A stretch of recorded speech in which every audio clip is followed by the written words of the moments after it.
Welcome back, Crime Spies. Okay, so for those of you who watched the video last week regarding this Derek Johnson fella from Alabama, was, I believe, now 2 weeks ago, Thursday, Friday, very, very beginning of October. The police were called to a home of Derek Johnson, who was living in a trailer behind the home of his estranged wife and two children, two small children, ages 2 and 5. Um, he went up to the door and couldn't get in because she had changed the locks. He was living in a trailer on the property. There's a video I did last week that's about an hour, explains a little bit more, but uh, I wanted to throw something up because I just noticed something new to try on Restream, their studio, which for those of you with live streaming channels, I did not know. It's just like StreamYard kind of back here. I've been using OBS, which I'll continue to do, but I just kind of wanted to try this. Um, so I just wanted to really quickly play. I had several comments under that 1 hour video, which I'll put a link to that. I think I could redirect it on YouTube, and I'll put a link to it on Kick and also in Rumble. There were several people though, because the video was all about this guy. He tries to get into the house. Instead of calling 911 and saying, I can see my children on the couch, but they're not, I'm knocking and they're not. He went and got a tool to bore out the door. And it's like a 20 some odd minute video that he had on Law and Crime, I think like 4 days after this had happened. And I just thought it was super suspicious. So I put it on YouTube and I kept apologizing because I don't want to disparage someone if they're innocent. And I do true crime stories, updates, etc. And this guy just something was weird. For starters, he starts off the interview, or the lady on Law and Crime starts off the interview by saying, "So, Mr. Johnson, you contacted us. What would what would you like to say?" And he wanted to raise awareness on domestic, uh, effing YouTube, DV, and mental health awareness. And then this video came out like right around the same time. And like I said, I'm kind of trying an experiment and I've been meaning to put this 2 minute video up anyway because of the responses of the video underneath the hour-long one on YouTube. People were saying there's something definitely wrong here. The article that we talk about in that longer video even says police responded to the home in S.D.N.Y, Alabama. They're not sure if they're looking at a triple homicide or a double murder on a living. And so I had made some comments to the lovely people that were kind enough to send or to comment on underneath the video saying, I'm going to stay on top of the story. Well, I just recently looked to see if there's any news updates about this guy because in the longer video, he says, oh no, the police already looked at me. I've turned over everything and I'm not a suspect. I call bullshit. And again, I have a right, I guess, to have an opinion. I don't mean to disparage the man. He did just lose his entire family. He does have children from a previous marriage. But again, trying this, I just wanted to see if this works, number one. And number two, I wanted to do this. So this is only about 2 minutes. From what I recall, he also says in this one, it's a different video, but he does also, I think they allude to the fact that he contacted them again. Oh, Chrissy, hello. Chrissy, oh, that's another reason why I wanted to try this. So you know how I had said earlier, I got to figure out how in OBS to add someone. So when I finished the audiobook club this morning, I have a subscription now to this Restream, and I'm like, I wonder what their studio looks like. I mean, I pay for it. I might as well check it out. Well, I clicked on it, and it's almost identical to StreamYard, which I was using before. And I still have StreamYard, but big long story. And there's a button on the bottom that says I can invite. So if this works, well, you're commenting, so it must be working. This will be the way to go. Welcome. Sister from another mister. Everyone, introduce yourself to Chrissy. So, anyway, this was my experiment. That's so crazy. You must have been reading my mind. You must have felt the sister senses. Yeah, so I quick uploaded a couple things, and anyway, I have no idea what I'm doing, but okay, now how do I get myself? Oh, I'm on the bottom. Okay, well, we're gonna have to do it this way. I don't know what I'm doing. But that's because I know there's a way on OBS. You felt the sister connection. Look at, oh my God, I can do that on here too. That's another thing I've been trying to figure out on OBS is how to put comments up. Because I also have now this bot Ricks thing. Another thing I have to add to the list.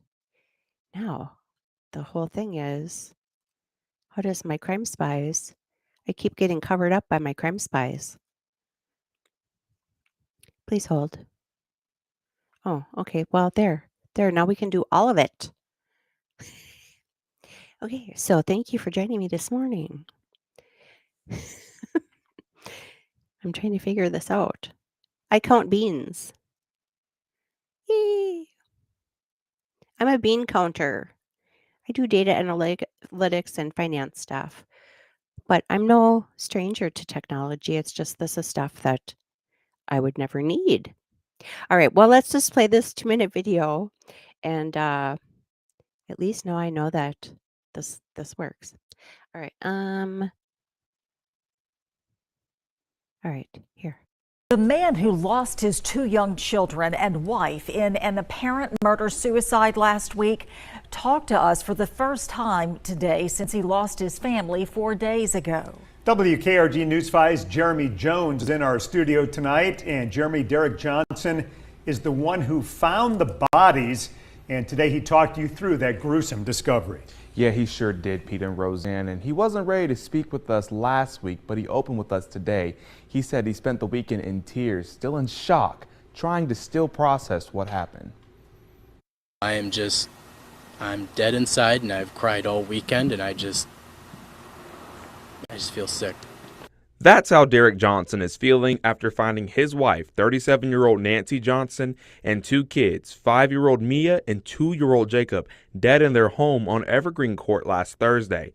Derek lives in the camper behind the home and felt something was wrong after he noticed all the lights were off in the house for more than 24 hours. I opened the door.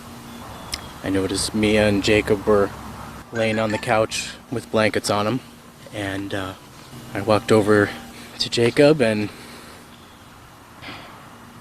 put my hand on his back to try to wake him up, and he was stiff as a board. He had foam coming out of his mouth, and I walked over to Mia. She had foam coming out of her mouth, and I walked into the master, and there was a bathtub full of blood. Derek believes what led up to the tragedy is a result of ongoing marital issues that he noticed during the COVID-19 pandemic. I feel lost now. I have nothing, absolutely nothing, and I don't know how I'm going to recover. I don't know. I just know I'm going to miss them all. The sheriff told us Nancy Johnson left a suitcase with her next-door neighbor the day before, which contained her cell phone, clothes, and money. Reporting in the studio tonight, Jeremy Jones, WKRG News 5. Can't go? Do this to fiber helps you poop, Oh, right? this is great. We've got a pooper. What about drinking lots of water? Thanks, YouTube. You've probably seen Last week, we told you the gruesome details of a murder-suicide in Sims. Deputies say Nancy Johnson killed her 5-year-old this is daughter another Mia really, and her really 2-year-old short son one. Jacob, and then took her own life. Nancy's husband, Derek Johnson, is speaking out tonight about that horrific day. He is not facing any charges in relation to the deaths. He says he never saw this coming, saying Nancy was the best of mothers, but she did struggle with her own personal battles with mental health. Tonight, he says he simply feels numb. I don't know how to explain it, but I had a full weekend of crying and grieving, and then something just snapped emotionally, and I just can't feel anything right now. And that's the only reason I've been able to be out here and not be a mess. But I know that I have a lot of support in the community. A family member created a GoFundMe page. We're going to put the link to it under the story on our website. Coming up tonight at 6, why Johnson says this tragedy puts a spotlight on a much bigger issue.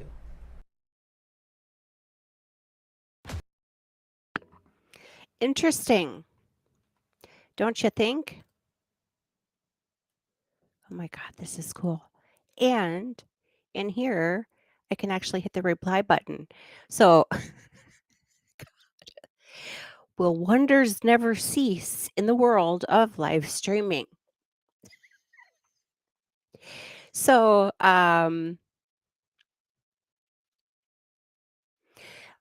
okay, so for starters, for those of you that watch the longer video, we kind of go into this a little bit more in detail. Again, I was kind of testing this thing and it's working. Wow. Today is a lot better than yesterday, Friday the 13th. But again, it bothered me when I first saw it, which is why I felt compelled to put the live stream on. And hi, Lucy, too, to you. Hello. It is weird. It's weird. So again, the crime happened, I think it was Tuesday, whatever day that was, the 2nd or 3rd-ish of October, somewhere along that timeline, or maybe it was even that Friday. And then he took the long weekend. He had that video with Long Crime. He had this one that we just watched, and then there was like a little second one. And like Chrissy says, with the foam coming out of the mouth. So after we watched the long video, I sent it to Lily of London. She's a paramedic.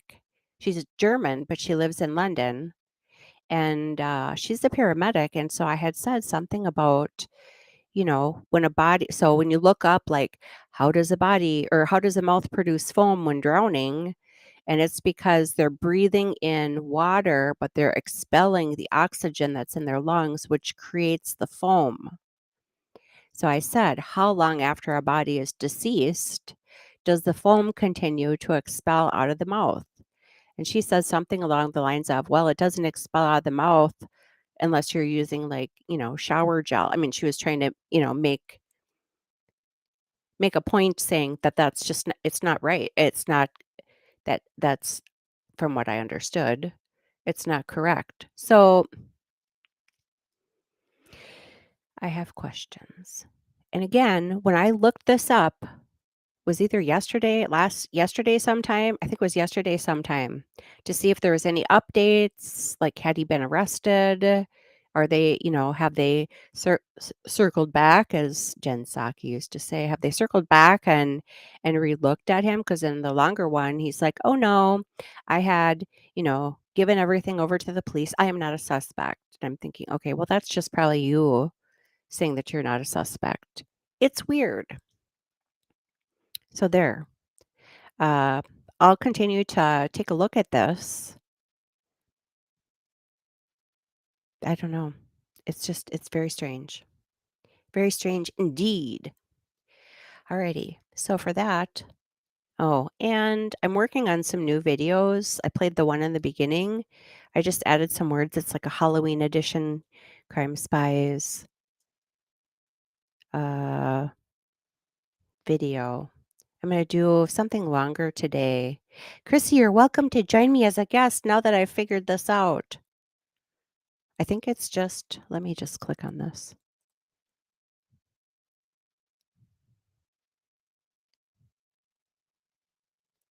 Oh, I can invite up to 10 people. Ooh.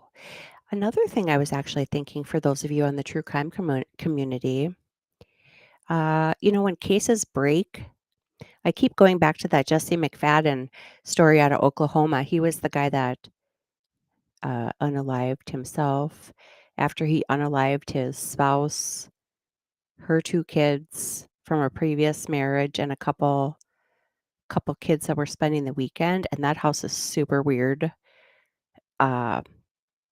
Super weird crime scene. And a bunch of us in the true crime community were kind of talking about it after. And that was another one. They're like, oh, yep, it was just, if you don't know about that one, that's the Jesse McFadden one. I'd be happy to do like a shorter live stream of that. But that was a couple months ago. And a bunch of us on X were talking about it. And I said, maybe it would be better if like we did a live stream and had like a panel. Cause at the time I was using StreamYard. Because then we all don't have to go down the rabbit holes. Like we can share information together.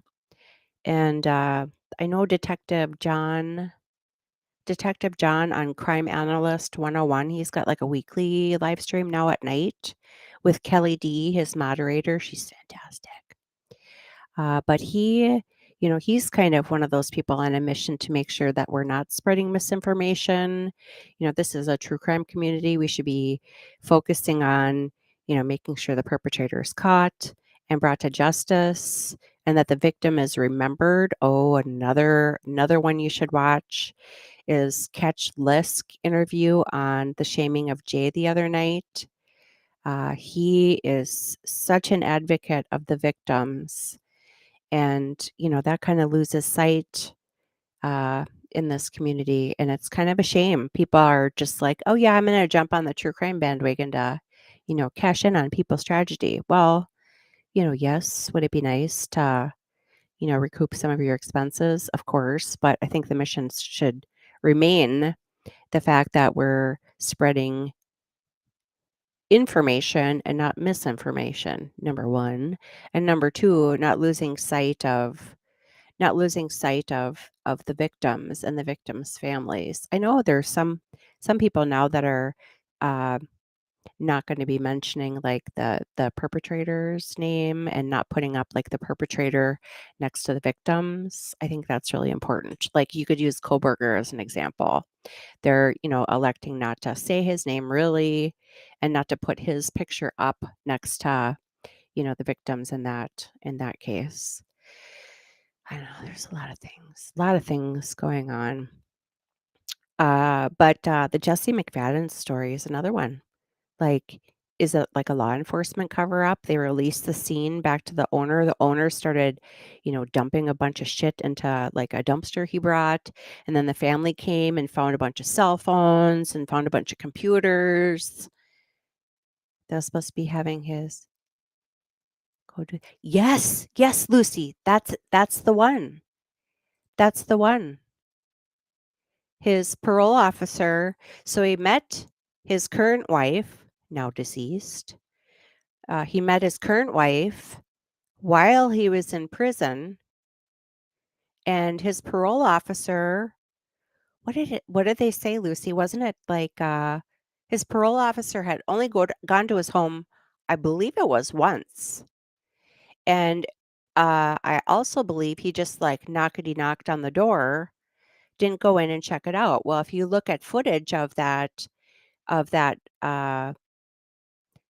it was the family that contacted, I think it was like News Nation, I want to say. Who is that lady with the long blonde hair? She's real thin, long blonde hair.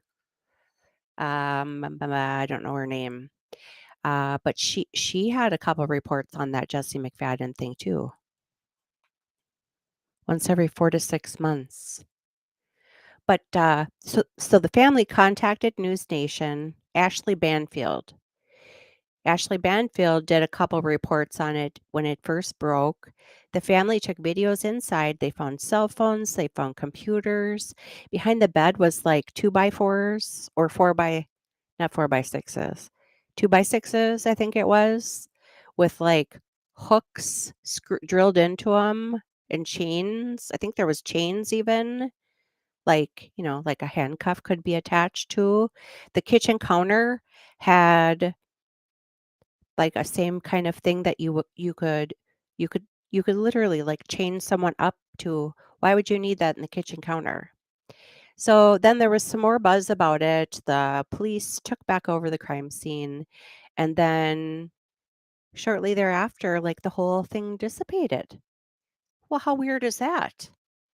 I thought that was very strange. I know when we were talking about getting together, which we never did, but one of the rabbit holes I went down and contributed to the other people trying to figure out what happened was I tried to find out like the property information. Everybody pays property taxes. That house was not a brand new house. Handcuffed and chained in the kitchen. Yes. So, um, blood under floorboards. Yeah. Yeah, Lucy, so you know the story too. Doesn't that bother you that like 3 months after this had happened, I want to say it was like July or August, early August maybe? And then I think the state prosecutor, or I don't know, some state level came back in, re-secured the crime scene, which is weird because, the homeowner had been there chucking stuff out. Also, like, why would they have all those cell phones? Usually, if it's some type of nefarious activity, whether it be drugs or trafficking of some kind or sort, usually that's why you have multiple cell phones. Why'd this guy have all these cell phones? Was law enforcement involved? I don't know. Were I don't know. Just as weird. And then all of a sudden, poof, the story's gone. Kind of like this Derek Johnson. That's why it kind of popped in my head as we were talking. It's weird. Maybe Crime Spies needs to do a segment every week called Whatever Happened to This Crime and do an update, make a list. It's weird. And then we've got the Rachel Marin thing. She's that beautiful mother of 5 children. I think she was 37 years old out in, I believe it was Maryland, August 5th. The DNA at that crime scene was found in a essay of a child, again, censoring for YouTube, um, of a young girl out in Los Angeles, California in March of this year. So they kept playing the video of the guy backing out of the front door. Turns out it was like a man who shut the door. When I live streamed that press conference, I thought it was a woman. I'm like, look at the woman. No, it's a man. They did have a press conference about that not long ago, maybe a week or so ago, saying, oh, well, yes, there were several people in the house, didn't speculate or didn't disclose how many people, but it sounds like the guy who shut the door is now in Chicago. Crime Spies also wants to know. They don't know who this guy is. All they know is the DNA in Los Angeles in March and Rachel Marin's murder in August matches. It's a hit. That's all they know. I think the reward is now up to $30,000. I think there's more victims. Well, I just think it's weird. I live in Minnesota. I don't go from California all the way clear across the country. And then not to mention the fact that the guy that shut the door is now in Chicago. And according to the reports that they had from the police department, they're giving an update. I think that was when they increased the reward to 30,000. He said, they did go up to Chicago. They talked to the guy. He wasn't able to help. Okay, well, if he snuck in the house or something, I suppose he wouldn't know who he was. But don't you think they'd have like a sketch artist with him? That he could maybe give a little bit better description of like what his face looks like? Oh, hello, Nitro Falcon on Kick. Hello and welcome. This is me testing out another new something. I think Crime Spies are getting sick of all my new stuff. I got a new computer about a month ago. I switched from StreamYard to OBS, and it's just, I know, we don't want to talk about that. So, anyway, that's what we have. They did have a sketch artist, but they were holding it close to the vest and not releasing it. Well, that's stupid. If they want to catch the guy, don't you think they'd want to show what his friggin' face looks like? Crime Spies. Whatever happened to this story? Number 1, number 2, things that make you go, Remember that old Will Smith song? I think it was Will Smith. Things that make you go, Very interesting. So anyway, I guess that is it for now. I'll find something out. I'm just going to work on videos, I think, all weekend. Oh, another one I want to do. Since we've like ran down the squirrel hole here called Squirrel on our live stream. Okay, so for those of you who have been following Crime Spies on Rumble and YouTube, you know I covered the Tim Bleefnick trial. That was the guy, end of March in Quincy, Illinois. He was arrested for the death of his also estranged wife, Rebecca Bleefnick. On my YouTube channel, there is a short. It's 15 seconds long. That's had 331,000 views since I posted it. It's a clip from him being on the Family Feud where Steve Harvey asks him, "What's the biggest mistake you made at your wedding?" And then he says, "Honey, I love you, but said I do." And everybody laughs, and Steve Harvey gives him like this look. And it ended up being the second most popular answer on the board. So it kind of isn't the point of the bike guy. Yeah, the guy with the bike. It was Quincy, Illinois, which isn't that farther south of me. End of February. There was a man seen on a bike. No one can make out, what the guy is, what he looks like. There was a neighbor, I believe it was kitty corner across the street, that caught someone trying to break in their car on their Ring camera. I forget all the specific details, but I covered his live stream trial. No reflectors. Yeah. But so Lucy knows this. Actually, what I'll do, since this is working really good, I'm going to cut this. I'm going to find my thumbnail.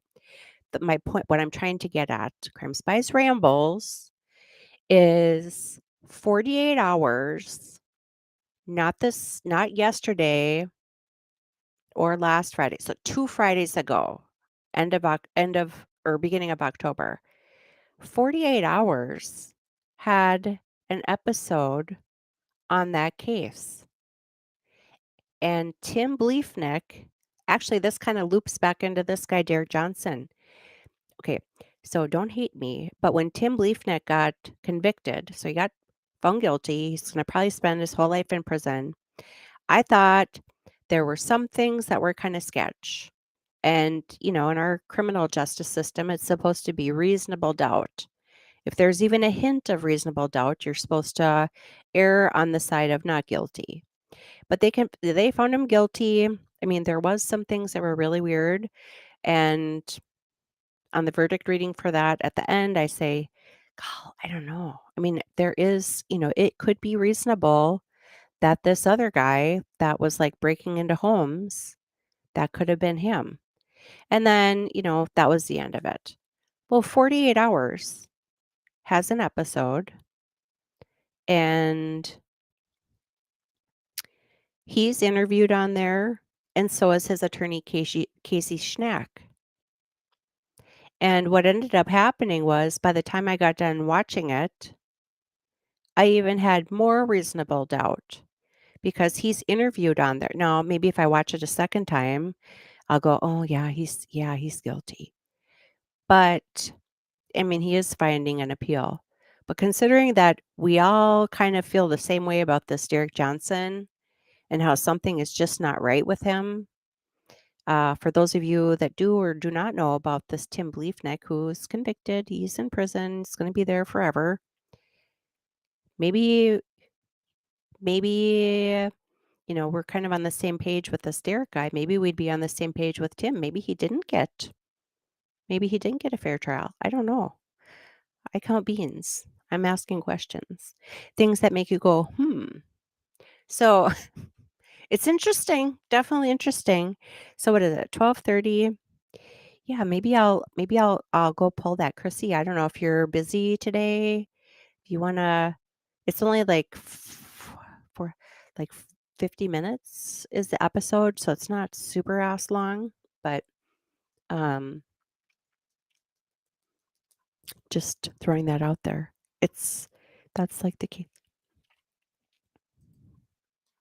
Okay, so so Zachariah Anderson, I did not watch that trial, but I did catch a little bit of it on someone I follow's live stream.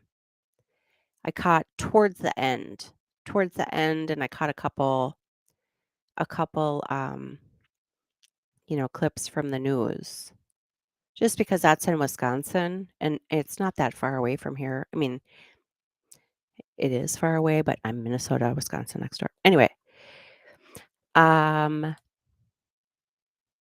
but I know that after that happened, there's been a lot of people that think maybe he didn't get a fair trial. And I don't know. I didn't watch that trial, so I can't weigh in on it. The Tim Bleefnick one, I did watch the whole entire thing, bell to bell. It wasn't very long. Wrongful convictions in the U.S. are not as uncommon as people think. Well, and Christy, last week we watched the Matthew Moore one, where he was not found guilty. He also was on Dateline, and uh,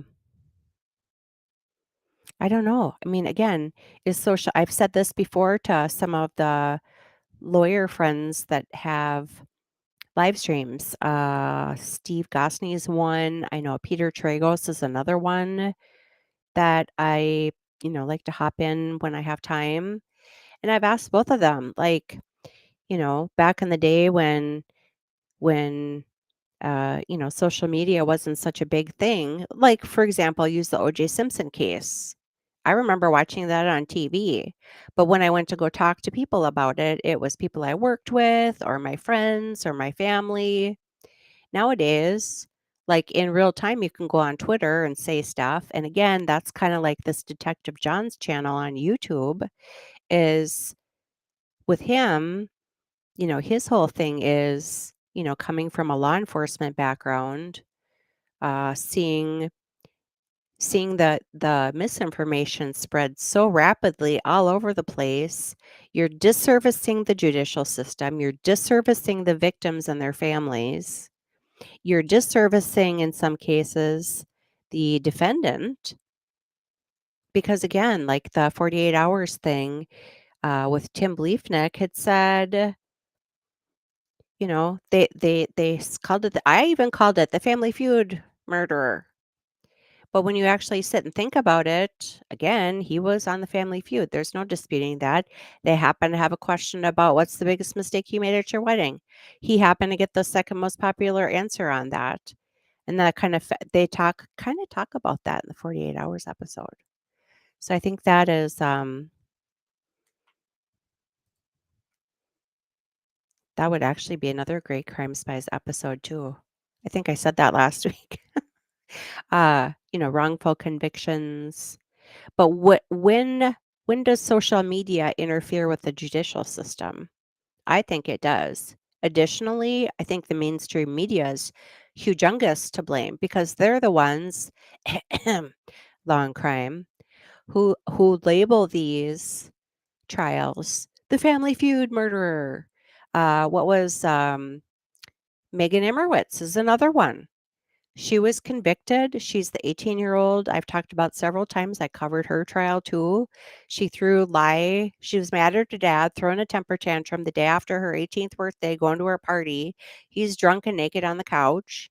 She starts just throwing stuff at him on the couch because she's mad and throwing a temper tantrum. Well, little did she know that something that she grabbed from in the kitchen was lye. And little did she know, none of us knew, that if you mix lye with water, it's a drain cleaner. So I think we kind of sort of know that.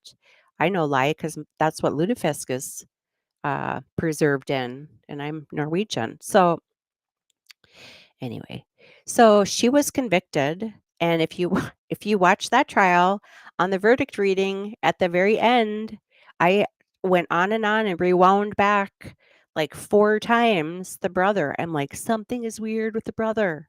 She gets convicted, comes back. Her sentencing was a couple months ago. We live streamed that. That was like 2 hours long.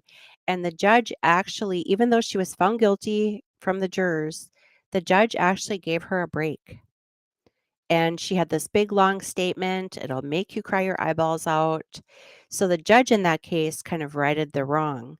This is a really long conversation. Again, at what point does social media interfere with the judicial system, and how can it be fixed?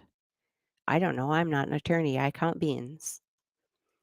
My friend's case, Dr. Will Hustle, they put him through all kinds of hell. It was cover up on the part of the hospital and law enforcement to protect Medicare and Medicaid funding. Oh my God. Probably a month ago, there was a subcommittee hearing on the pharmaceutical industry and the pharmaceutical program managers. Do you know that with the Medicare, well, I'm sure you know this, but with the Medicare system, I mean, if you wonder why our drug prices are so high, and those of you who use, what is it, GoodRx, the coupon? So let's say, for example, you need Imitrex for migraines. Okay, well, it'll say, okay, well, Imitrex for migraines, I know for a fact because I have it on my thing, the price. Well, and this is also why you need an HSA because you just get up to your deductible. For me, so the few that I take are really expensive. So it's like, after a few things, then the rest of your whole calendar year is no cost.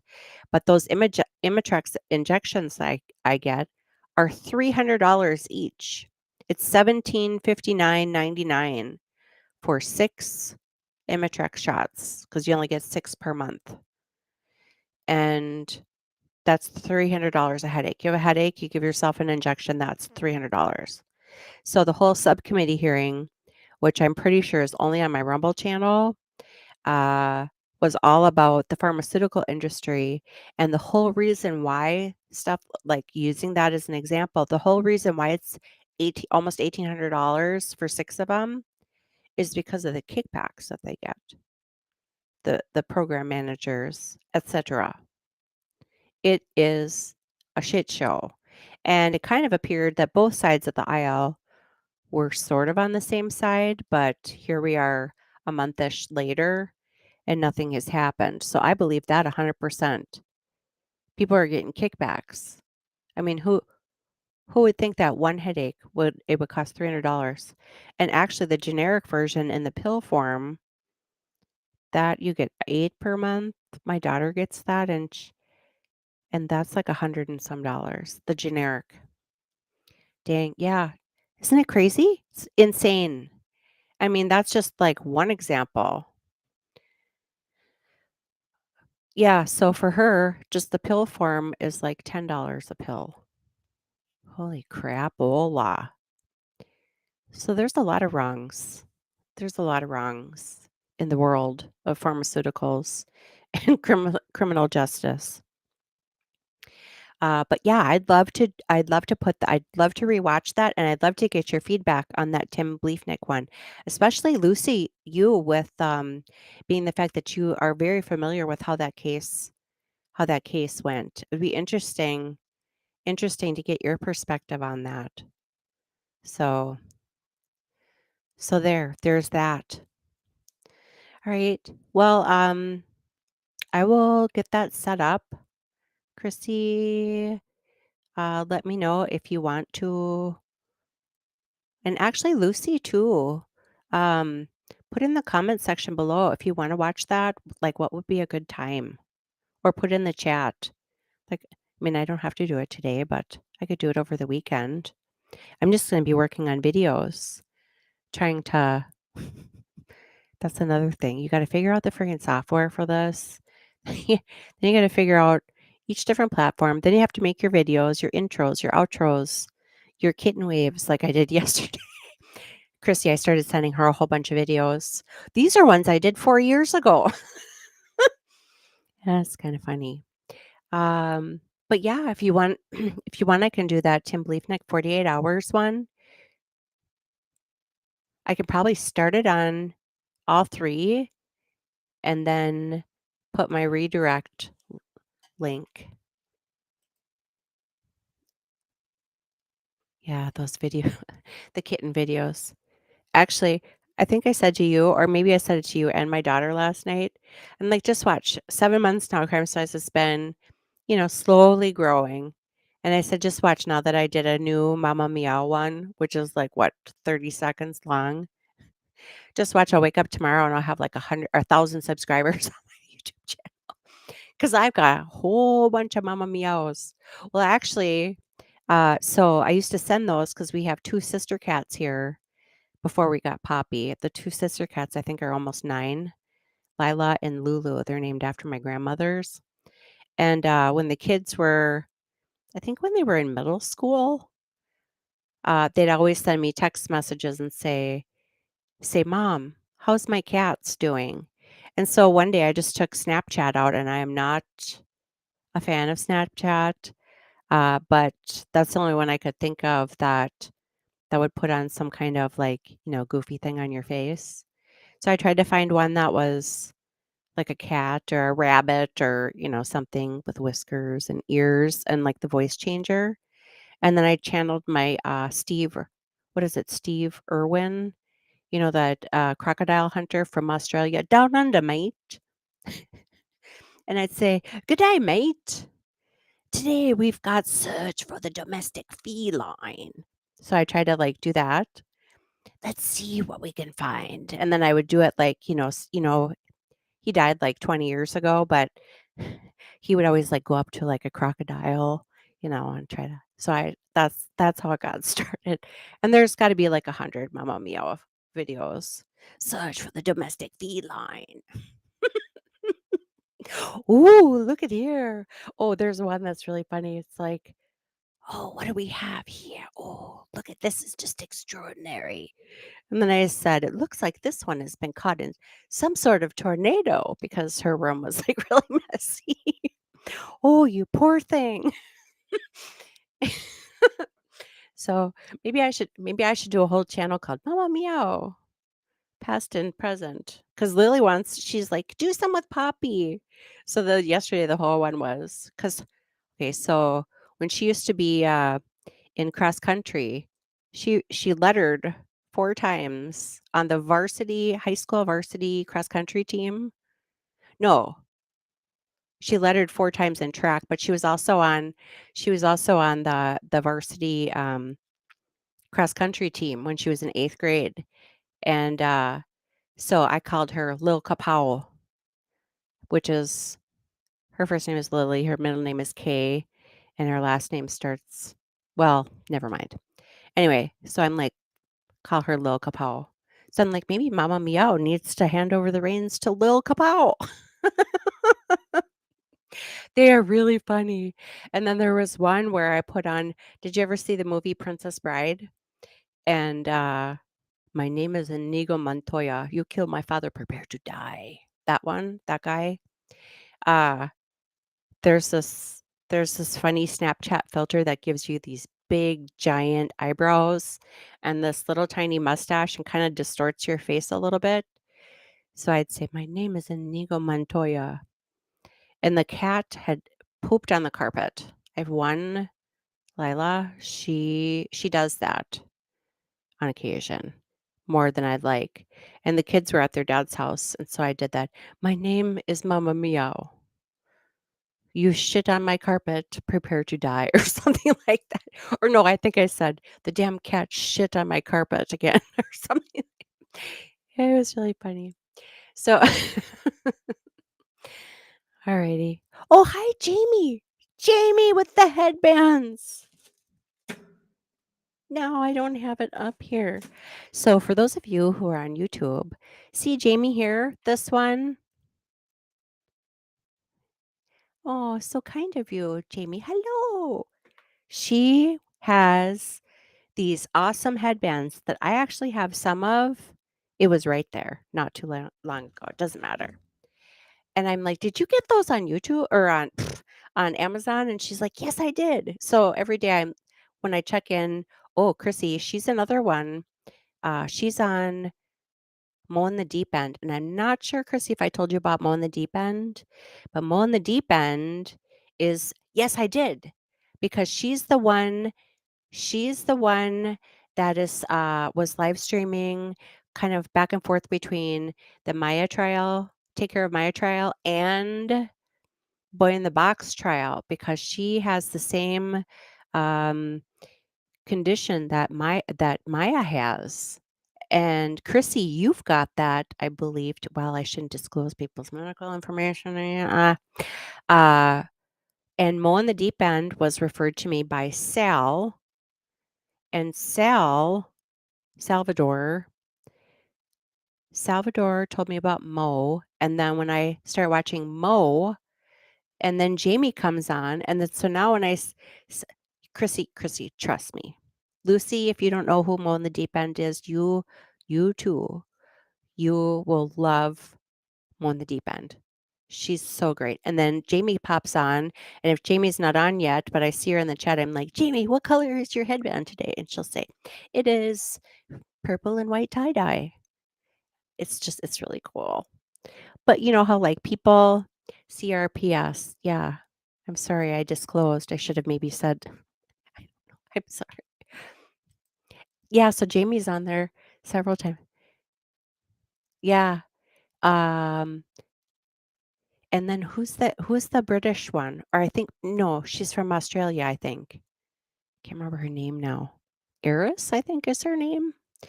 Oh my God. And then last weekend, Sal, and all my worlds are colliding at once. I don't know what to do.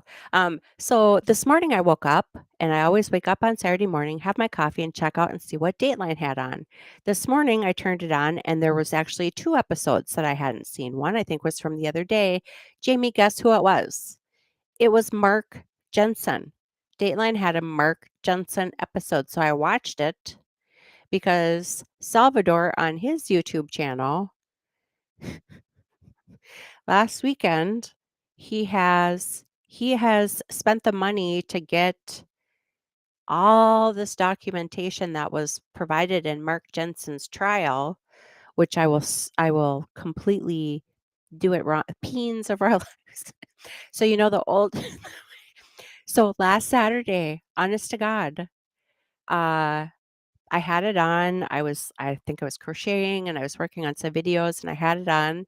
And I hadn't really watched any of his live streams yet, and I had heard about the Mark Jensen trial because he was convicted a long time ago, and then he won an appeal, and then I think his second trial was last year. Again, if I got the details of this wrong.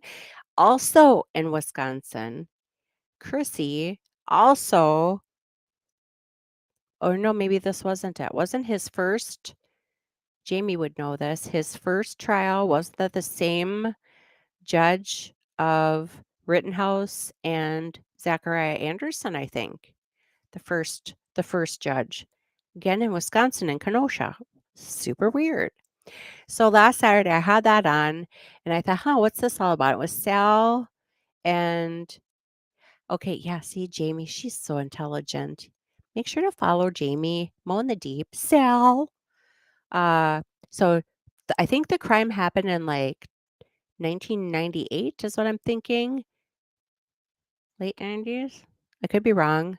And then 2008, he was convicted. 2023. Oh, so it was earlier this year.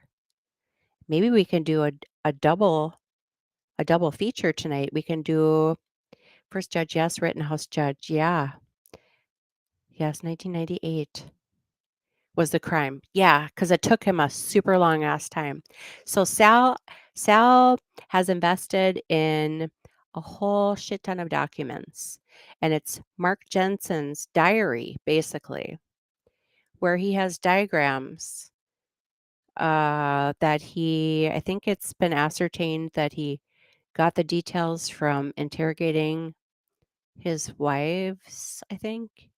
And so he puts up this like the stinger, and it's the days of our lives, with the hourglass, and it's got the same music, doo doo or whatever it is. And then all of a sudden it flashes Peens of our lives. I had tears streaming down my face. I've laughed at some live streams before, but that one took the cake. That was so good. So make sure you got to remind myself, put these people's channels in because there are some really great people. Wouldn't that be great if we could get Mo on the Deep End at 500 on YouTube? Last I looked, she was 449. Links for Sal, Mo, etc. That whole crew. So good. It's really funny. But yeah, maybe we'll do a double feature. We'll do the 48 hours episode of Tim Bleefnick, and then we'll do the Mark Jensen one from this week on Dateline. And I think what I'll do is I'll start them both on YouTube. Some new one. Oh, I did. I have it on my list. Actually, yeah, I'll start. I think, Chrissy, if you're interested, you don't have to. But now that I figured out I can add people through Restream and I don't have to figure out OBS, God, I really do love OBS. Doesn't matter. Maybe I'll do it tonight, 6 o'clock my time, which would be 7 o'clock your time, Chrissy. If you wanted to join, you don't have to. I can handle it. But maybe what I'll do is do a double feature for those of you that didn't see that. And Jamie, I gotta say, it was really early this morning. I got up at like 4:45 when I watched it. But I hate to say it, he's a horrible man and a terrible husband. I only halfway paid attention, but I don't know. There might have been some reasonable doubt. I don't know. I have to listen to it again. I'm not gonna speculate. But I do think there's reasonable doubt in Bleefnick too. Lucy, it'd be great if you could go on that because you saw the Bleefnick trial. And again, maybe I'm misinterpreting, but this Derek Johnson, he's got guilt written all over his face. But I guess, law enforcement's going to do their job. I just don't understand how it's 2 weeks and they haven't given him a second glance. Oh, we don't want you to cancel all 3 of your hot dates tonight. There's been a lot of really good cases. I don't know if anybody watched the Gareth Pursehouse one. Gareth Pursehouse, he's the one that murdered that beautiful Dr. Amy Harwick, who at one time was engaged to Drew Carey, the guy from the Drew Carey show, now on The Price is Right. He also was like the host of Whose Line Is It Anyway, like an improv comedy thing. I've always been a big fan of his. And this dipwad asshole freaking Gareth Pursehouse ended her life February 15th, early morning hours, February 15th, 2020. He's such a piece of shit. See me on a trial stream. I'm very tough about evidence. I feel reasonable doubt, even though he was an awful human. Yeah, Lucy, the Gareth Pursehouse one. Well, and on my Rumble channel, there's a new program on HBO Max now called Max. And it's called Death by Fame. And the very first episode aired right before Gareth Pursehouse went on trial. And that was the Amy Harwick story. It's another really good one. You see me on a trial stream. I'm very tough about evidence, and I felt reasonable doubt, even though he was an awful human. Well, like I said, the judicial system is broken, in my opinion. I think social media has a big problem contributing to some injustices in the judicial system. I think mainstream media has a gigantic problem fueling the flames. And I'm talking about like law and crime, the sex therapist murder trial, the boy in a box trial, the what was the others? The Family Feud family murderer trial. Okay, well, maybe you're kind of planting that stuff into people's heads. So they tune in and think, "Okay, that's not a room, that's a box." Okay, well, it was a box. And he was found guilty. And he's kind of a stupid human being, but you know, take a look in my parenting uh style. I've got triplet 17-year-old girls and a son who's almost 21. Do you think I've been perfect? No. Do you think I'm proud of it? No. I mean, I do the best that I can. I don't think jurors, um, I think jurors also don't understand what they really need to be, because that's what I said one of the trials earlier this year. Like, do jurors, or is it a comprehension issue? Not saying that the jurors aren't smart, but are they understanding that there's, like, that Matlock moment from long time ago where Matlock, like, points to the back of the classroom of the courtroom, and it's like, "He's gonna walk through that door right now." And then everybody in the whole gallery turns around and goes, "What?" And then he's like, "That, ladies and gentlemen, is reasonable doubt, because if you thought there was even a hint that he was gonna walk through that door, that's reasonable doubt." Okay, well, that might be a little extreme, Mr. Matlock, but, uh, I think Bleefnick, I mean, there was evidence. Well, then we can go down. I'm waiting for you to say, "Oh, she doesn't know what she's talking about." Scott Peterson, the guy out in California, Lacey Peterson, and their son Connor went missing. Lacey was due like within the same week I was due with my son, my oldest child. And he's in prison for the rest of his life. And there was a documentary I watched not too terribly long ago. And I think it's possible. Hi, Rogue Knox. Hello. Hello. I lowered my bit rate, like you said, my frames per second. Thank you so much for that tip. So far, so good.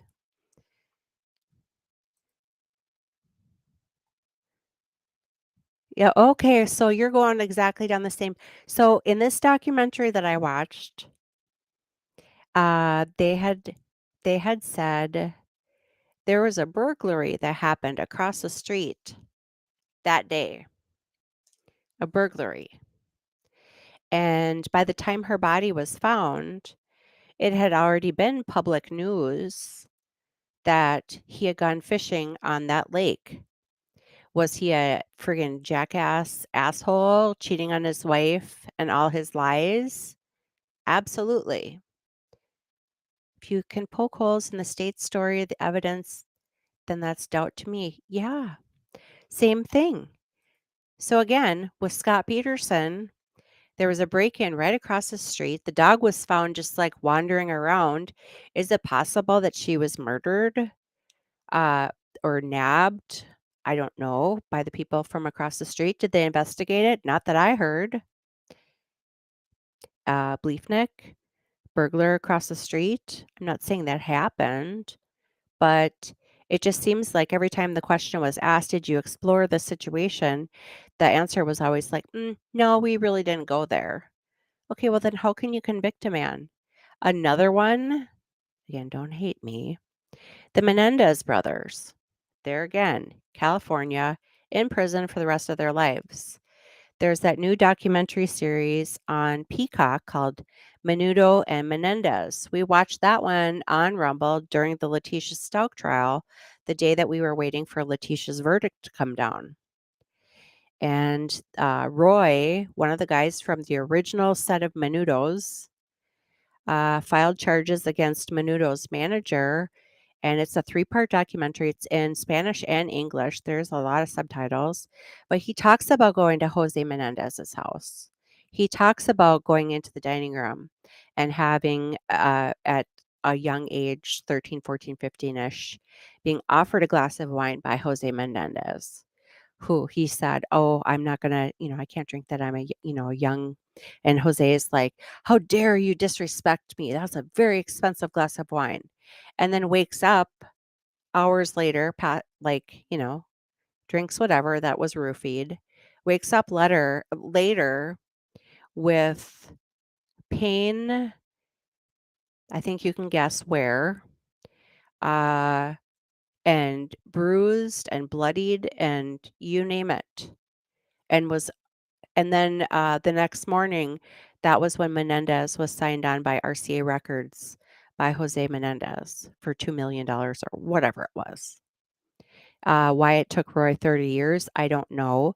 There was also a documentary series out, might have been on Max, HBO Max, Menendez brothers, etc., etc. They've been upstanding, uh, prisoners, never got into trouble. They both have, different mentorship programs. Do I think it was right that they killed their parents? No. But I don't know. What is it? John Hinckley that shot President Reagan? That was a president. He got out of prison. I don't know. I think most jurors, not all, but most have faith that if someone is arrested and charged, it's probably the right person. I think also jurors want to just get justice for the victim or victims and sometimes put the blinders on. That's scary. I've said this several times. Lord help any of us if we get into the judicial system. Because, like with Megan Imerowitz, I think the law enforcement didn't look close enough at the brother. I think Megan, obviously she did these acts. She admitted it. She didn't hide it from the police when they asked her. She's like, "Yeah, I'm pretty sure I threw something that had like a white powdery substance on it." The dad also was a raging alcoholic. He had congestive heart failure. I mean, granted, he had very bad burns on his legs that had to be amputated after. But don't you think maybe that severe congestive heart failure that he had might have caused low blood circulation, which might have caused those wounds to not heal? I don't know. I was on a jury where the defendant was clearly innocent and the rest of the jury voted guilty so they could go home. 2 threatened to throw me and another woman out the 8th floor window for disagreeing? What? When was this, Rogue Knox? Oh, another thing I have on my Rumble channel that I actually would be happy to redo again is Becky Hill's audiobook. The new Becky Hill audiobook that just came out a couple months ago. Holy shit. How she's not in prison, I don't know. I'm streaming with Baker, the David Tronstra. Oh, is that the bathtub one? In Florida, the guy with like the man bun. Were you the one that had like the picture of him with his hair in the elastic band? I was not shocked. I'm afraid that's okay. So how many have we talked about now? We've talked about Bleefnick. Well, for starters, this all started off with this guy, Derek Johnson. How are they not looking at him? Number one. And then we went to Tim Bleefnick, accused, in prison now forever. 48 Hours did a story. In my opinion, there's reasonable doubt. Zachariah Anderson was brought up. I did not watch that trial. I can't really weigh in on that, but from what I have seen, it does seem like there could be something there.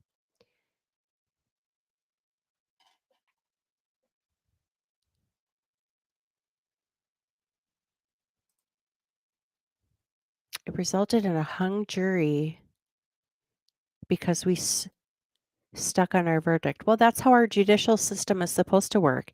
And in all fairness, if the state has a really strong case, then bring them back on charges, which, going back to Menendez now, if you recall, their first jury was hung. I can't remember if they were tried together or separate the first time or the second time, frankly.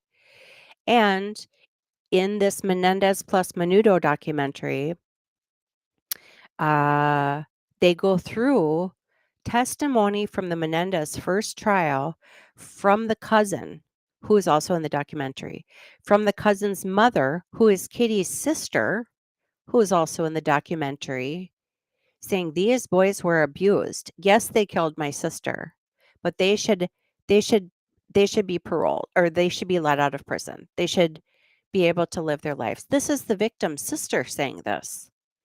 But all the testimony from the Menendez first trial that probably led to the jury being hung was not allowed in the trial where they ended up being convicted.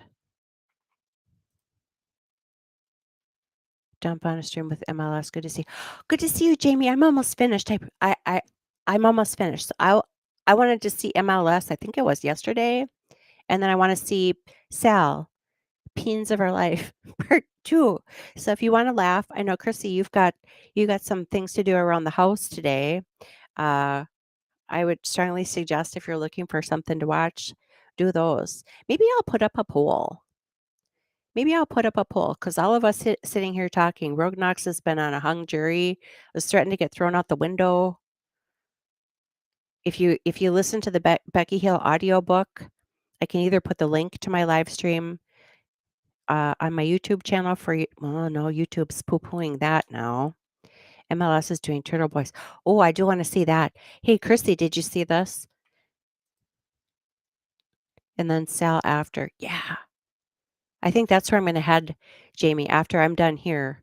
I'm going to head over to MLS. Then I'm going to head over to Sal because I have to see part 2. I don't know. Maybe Sal's had more than just last week and this week, because I just found him not too terribly long ago on Twitter. I didn't realize that he had a YouTube channel. And then, then he's like mowing the deep end. And then, well, anyway, the last few weeks has been a blur. Yeah. So maybe that's what I'll do. And then later on tonight, I'll put together Bleefnik for sure. I think I should do that to follow up on this one with Derek Johnson, the man who they're not looking at.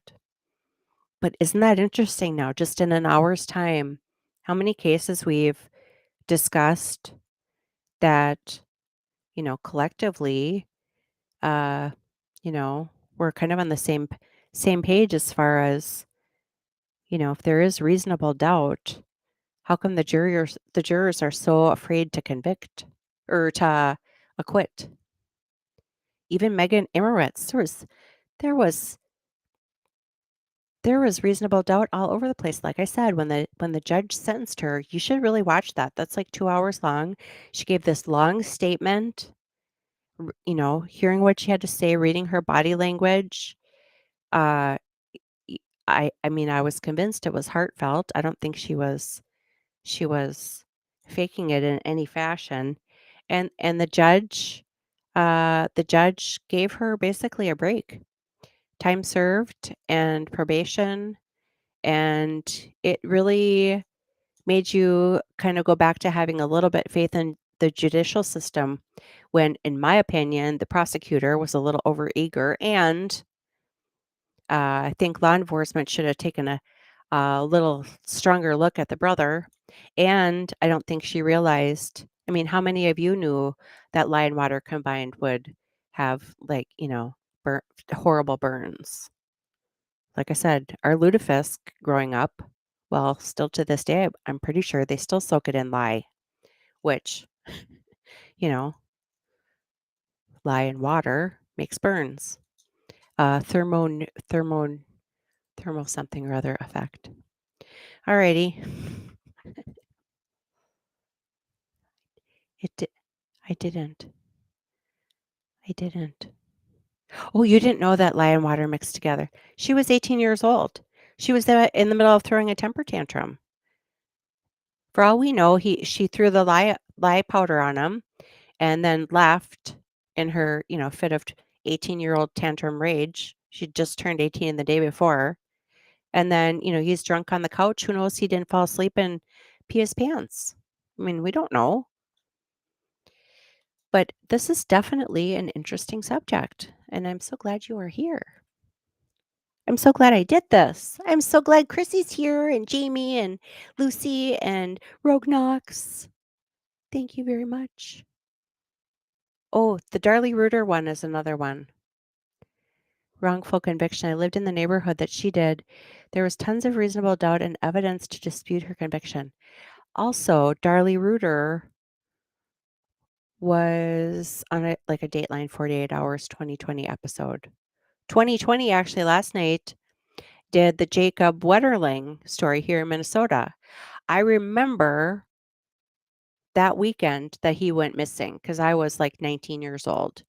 And we're like, did you hear this 11-year-old kid up in, it's in like it's north of the Twin Cities, but not, I think it was like halfway to Grand Rapids. I'm not sure. And rode his bike with his brother. His mom and dad went to a party. And they lived in this very rural community. His brother and him and another neighbor kid all hopped on their bikes. They were stopped by someone. Jacob was taken. The two brothers were told to go into the ditch. They called their dad at the party and said, "Do you mind if we go up to the store?" Which was, like a couple blocks away, basically. Like it was their house, this big long field, and then this like little tiny movie place. So same side of the street, on the other side of the field. They just solved that case. I think it was last year. Patty Wetterling, John Walsh has been, a big advocate for her all these years. But if you're a Minnesotan, you don't ever forget the whole Jacob Wetterling thing. I remember exactly when that happened. And he was missing forever. I think it was just last year or so that they finally arrested someone in that case, but that was on 2020 last night. All right. So for those of you who are watching, thank you so much for kind of a Derek Johnson analysis followed by a really great conversation. This is wonderful when people are chatting in the chat.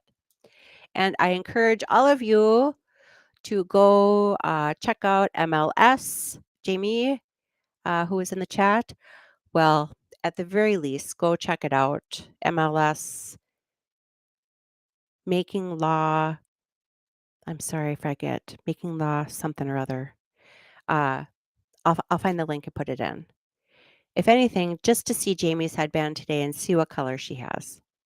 And for those of you who want a really great headband, there's a pack of 5 of them on Amazon for like $12.99.